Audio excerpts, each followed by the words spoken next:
Hello, welcome to my studio. Today I want to show you how I'm painting cityscape in downtown Oklahoma, and I'll show you, and I want to also emphasize how important is perspective. If you don't have a right, especially in a city or cityscapes, the painting looks kind of funny and no real.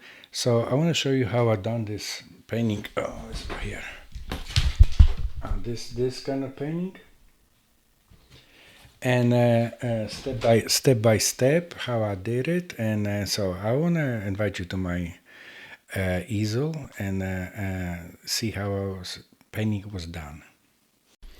Okay, so we have a panel 16 by 12 prime with oil ground. Here's a little my palette. That's how I'm mixing. The palette is glass. I'm gonna be mapping, or some people say sketching. You see little scratches on the surface, but it was done with just a smooth little surface.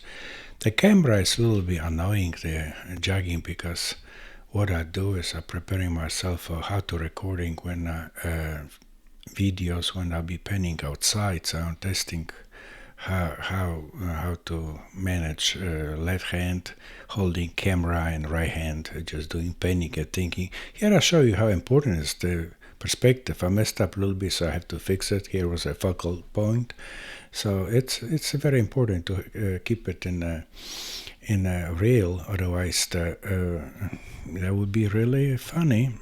Right now, I just start doing first a color, first base, a little sky. Later on, I will change a color of the buildings.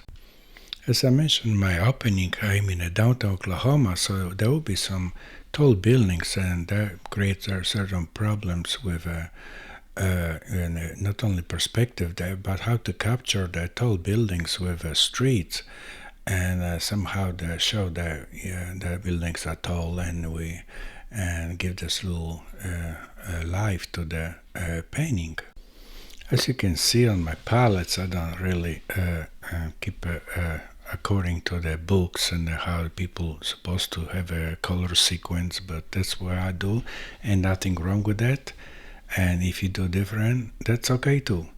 Right now, just mapping the colors in buildings, and I forgot to mention that I choose purposely doing horizontal rather than vertical version of the scene, because I want to keep a more human level, and to not feel like overwhelmed by massive of the blocks of the downtown buildings.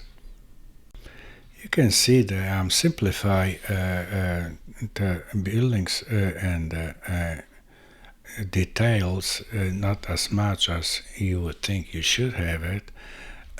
Right now you can see it, the camera is more steady. I was so sick of this and movement, and it was kind of annoying.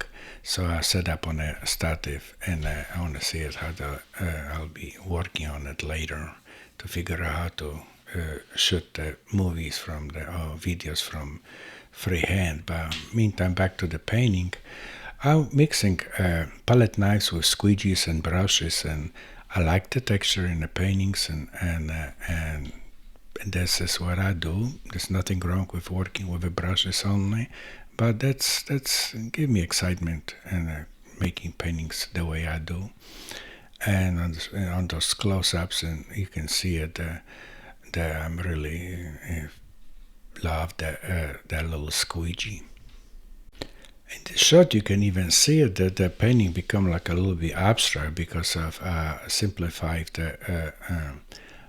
make buildings as blocks and shapes rather than detail with windows, stuff like this. So this is just little building shadows, and those little marks of the squeegee give that little nice texture. And you see it again. I'm using glass palette, and the mixing is great for the working with oils. You can do this with acrylics also. I've done it too, but just little touches and here and there, little details. All those things could be done with a brush, but I just like those marks done by squeegee or palette knives. Here I'm working on a little car. Later I'm gonna fix and make more visible to viewers. On that tall building, I don't do all the little windows, see just little shadows marked from the distance. I will create this illusion that's the windows. Here is the painting done. Hopefully you will like this presentation, and hope I see you next time.